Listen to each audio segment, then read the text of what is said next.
చూడండి ఈ కొండల మధ్య సూర్యుడు ఎలా బయటకు వస్తుందో చూడండి. చూడండి మీకు ఎలా చూపిస్తుంది, ఎలా పైకి వస్తుందో చూడండి.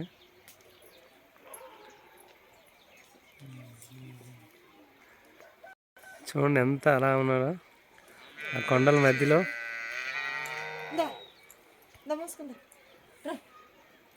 చూడండి ఎంత అలా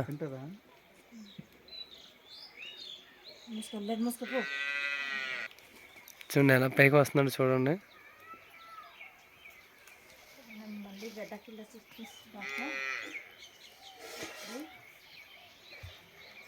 ఎంత అద్భుతం అది.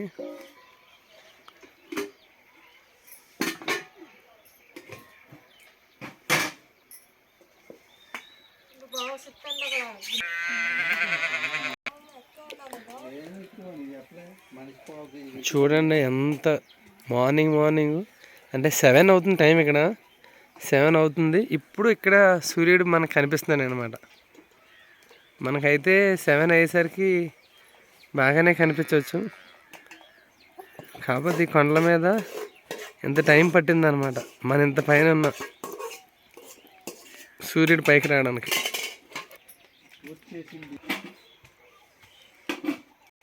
పూర్తిగా సన్న పైకి వచ్చాడండి చూడండి.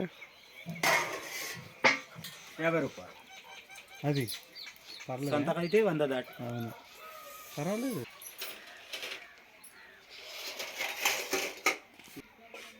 చుట్టూ కొండల మధ్యలో ఉన్నాం మనం ఇప్పుడు ఇక్కడ ఈ వెన్యూ. నాకు ఫుల్ కోల్డ్ అండి. వాయిస్ కూడా క్లారిటీగా రావటం లేదు. చూడండి లేక్ రోడ్ ఎలా ఉంది ఇక్కడ, ఎంత బాగుందో.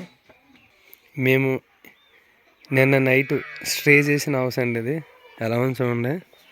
అంత ఈ కొండల మధ్యలో చూడండి, పైన కొండ ఊరమయ్యేలా ఫుల్గా చూడండి. నైట్ మేము స్టే చేసిన హౌస్ అనమాట ఇది.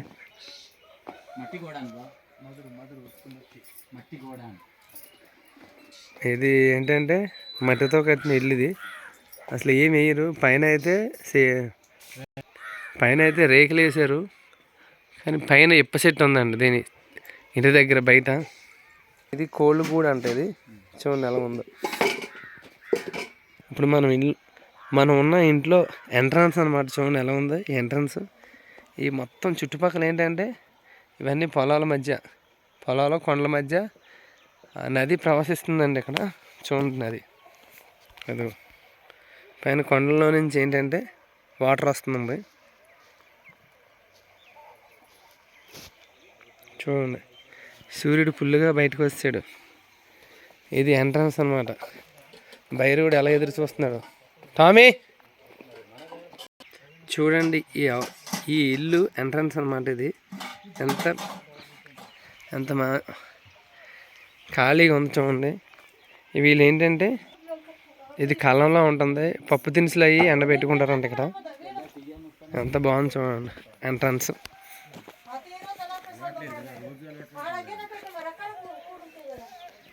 కోడి పుంజు వంట వండేస్తారే అన్న.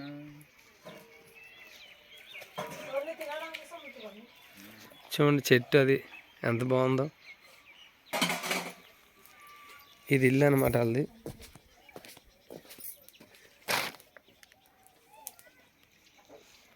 ఇక్కడ చూడండి పొయ్యి ఎలా ఉందో. ఈ చెట్టు చూడండి ఎంత ఉందో. ఇప్ప చెట్టు అంటే ఇది ఇల్లుని ఆనుకొని ఉంది చూడండి. ఇలా మీరు ఎన్ని సంవత్సరాల నుంచి ఇక్కడ ఉంటున్నారు? మేము పూర్వము 200 సంవత్సరాల నుంచి ఇక్కడే, మా ముత్తాతల నుంచి మేము ఇక్కడే బతుకుతున్నాం. అంటే మీ పూర్వీకుల నుంచి మొత్తం ఇక్కడే బతుకుతున్నాం. మరి కొండల్లో అసలు మీకు నీరు అట్లా ఎలా? వాటర్ మాకు మంచి నీరు ఇక్కడే ఉంటాయి. మంచి కర్రలు ఇక్కడే దొరుకుతాయి.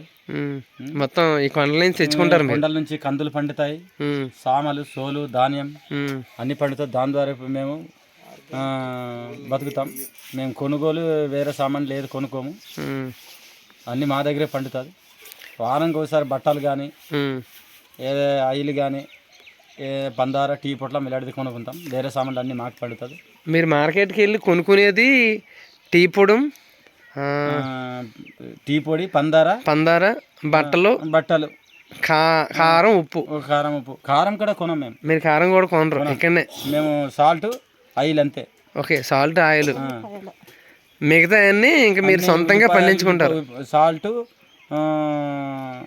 ఆయిల్, ఉల్లిపాయలు అవే కొంటాం మేము, ఏది కొనాం. అంటే మీరు మరి సంతలు మీకు ఏమైనా కావాలితేనే వెళ్తారు? కావాల్సింటే మేము వారానికి 7 రోజులకు ఒక రోజు వెళ్తాం, లేదంటే నెలకి 2 సార్లు వెళ్తాం మేము. అంతే, సరిపడ్డ కూరగాయలు తెచ్చుకొని దాంతోనే మనం అలా జీవనం గడిపించుకుంటాం. మీరు పంటలు పండించేటప్పుడు పిండిలు ఏమైనా వేస్తారా? న్యాచురల్ ఏం వేయం, ఆవు పేడ, మేక పేడ ఇలాంటిది వేస్తాం. అంటే న్యాచురల్గా ఆర్గానిక్ నేషనల్గా మేము ఏది పిండ్లు ఏది వేయం, డిఏపి కానీ యూరియా కానీ ఏది వేయం, ఏమి వేయరు. మన సొంతంగా స్పష్టంగా మేము పండించుకొని తింటాం. మరి రైస్కి ఏమైనా వేస్తారా? రైస్కు దేనికి కూడా మేము వేయం, ఏం వేయరు, ఏం వేయం. ఎలా నాటిందో అలాగే తీసుకుంటాం. అవి విత్తనాలు వస్తే అలాగే తీసుకుంటాం. ఏమేమి పండిస్తారు ఇక మీరు ఇక్కడ? సామలు, సోలు, ధాన్యము, టమాట్లు, మిరపకాయలు, పసుపు, సరుకు అన్ని కూడా మాకి మీరు సొంతంగానే పండిస్తారు? చుట్టుపక్కల ఉన్న వాళ్ళు ఎవరైనా సరే సొంతంగానే పండించుకుంటాం మేము. సంత నుంచి మరి యూరియా, డిఏపి ఏదైనా తెచ్చి వేయం. మేము ఆవు పేడ వేసుకొని దాని ద్వారా మేము పంట తీసుకుని మేము బతుకుతాం. మరి మీకు జ్వరాలు గట్ట అలాంటివి ఏం రావా? జ్వరాలు ఎప్పుడూ ఒకసారి వస్తుంది, మాకు ఎప్పుడు నిత్యం రాదు. డాక్టర్లు ఎవరన్నా వస్తారు ఇక చూడడానికి? డాక్టర్లు మాకు అందుబాటులో లేదు, డాక్టర్లు ఎవరు రారు. మేము అడవి మరి చెట్ల ద్వారా చెక్కలు ఇది తీసి దాని రసం తీసి మేము తాగుతాం. మీకు డాక్టర్లు అవసరం లేదు? ఇంకా డాక్టర్లు అప్పుడప్పుడు ఎప్పుడో పోతారు వారు, అంతే. ఇంకా వాళ్ళ మందులు మీరు వాడరు? వారి మందులు మేము వాడం. మీరు ఇక్కడ వనాంతరాల ద్వారానే అన్నీ కూడా మేము కొండ చెట్ల ద్వారా తీసి దాని రసం పిండి మేము తాగుతాం. మీరు నీళ్ళు ఎక్కడి నుంచి తీసుకొస్తారు? మీరు కొలాయి నుంచా? ఊటాన్ని మాకు అలా గడ్డ ఉంటుంది, గడ్డ పక్కన ఊట ఉంటుంది, ఆ ఊటది స్పష్టంగా రోజు తీసొచ్చి మేము తాగుతాం. మీరు నీరు ఎక్కడి నుంచి తెస్తారు? మీరు ఊట నీరా? అంటే అక్కడ బావి అని ఉంటుందా మామూలుగానా? అంటే ఆ కన్నం నుంచి వచ్చిన వాటర్ తెచ్చుకుంటారు. అంటే దూరం వెళ్ళాలి మీరు, ఇంకా డౌన్కి వెళ్ళిపోవాలి. ఊర్లో వాళ్ళు అందరూ కూడా అలాగే తెచ్చుకుంటారు అక్కడి నుంచేనా? నడుచుకుంటే మీరు సంతకి వెళ్ళాలంటే నడుచుకుంటూ వెళ్ళి తెచ్చుకుంటారు? నడుచుకుంటే తెచ్చుకుంటాం. నడుచుకుంటూ వెళ్ళి నడుచుకుంటూ తెచ్చుకుంటారు అనమాట. లేవు, ఎక్కడికైనా నడిచే వెళ్తాం. బండ్లు రోడ్లు ఏం లేదు? ఎక్కడికి వెళ్ళినా సరే నడుచుకుంటూ వెళ్తాం మేము. ఓకే, మిమ్మల్ని చూస్తుంటే నాకు చాలా ఆనందంగా ఉంది. ఎందుకంటే మా సిటీలోని ఎక్కువ పొల్యూటెడ్ అయిపోయి ఉంటుంది. అంటే మొత్తం బైకులు, రోడ్లు, ఫ్యాక్టరీలు, దుమ్ము ధూళి ఎక్కువ అయిపోయి ఉంటాయి అనమాట. రోడ్లు ఉంటాయి కాకపోతే బాగా మట్టి ఎక్కువ అయిపోయి ఉంటుంది. ఇక్కడ మట్టి ఉన్నా సరే చాలా మంచిగా ఉంటుంది, న్యాచురల్ మట్టి అనమాట. మాకు ఉంటుంది కాకపోతే ఏంటంటే దుమ్ము ఎక్కువ లేచిపోద్ది, ఫ్యాక్టరీల ద్వారా వచ్చే పొల్యూషను, అంటే ఎక్కువ జబ్బులు ఎక్కువ వచ్చేస్తాయి, ఎక్కువ రోగాలు ఎక్కువ వచ్చేస్తాయి, తెలియని రోగాలు వచ్చేస్తాయి. మీరే ఇక్కడ ఎంత హ్యాపీగా ఉన్నారు. మిమ్మల్ని చూస్తుంటే నాకు చాలా హ్యాపీగా ఉన్నది. జలుబు, జ్వరం సంవత్సరానికి ఒకసారి వస్తాయి, అది పోతుంది ఎప్పుడో ఒకసారి, కాకపోతే రాదు, కంటిన్యూ కాకపోతే రాదు. వాడికి జలుబు, దగ్గు, జ్వరం ఏం రాదు. 100 సంవత్సరాలు బతికేస్తారు, ఏం జబ్బులు జరగలేదు. అసలు డాక్టర్ దగ్గర వెళ్ళే అవసరం లేదు. మా అమ్మ 100 సంవత్సరాలు బతికింది. మీ అమ్మగారు 100 సంవత్సరాలు బతికారు? 100 సంవత్సరాలు బతికింది. ఓకే, దాంట్లో నేను చిన్న కుర్రోడు. చిన్న కుర్రోడు మీరు? అందరి తర్వాత. మీరు ఎంతమంది పిల్లలు? మాకు ఒక బాబు. ఒక బాబు అంతే. మీ అన్నదమ్ములు? మా అన్నదమ్ములు 3. అక్క చెల్లెలు కట్టలేరు? అక్క చెల్లెలు 2 అక్కలు. వాళ్ళ పెళ్ళిళ్ళు అయిపోయింది. పిల్లలు వాళ్ళు దగ్గర ఊర్లు, దగ్గర పక్క ఊర్లు చేసుకున్నాం. ఎంత దూరం వెళ్ళరు, దగ్గరే చేసుకున్నారు. ఓకే, మిమ్మల్ని కలుసుకున్నందుకు నాకు చాలా ఆనందంగా ఉంది. ధన్యవాదములు. Thank you.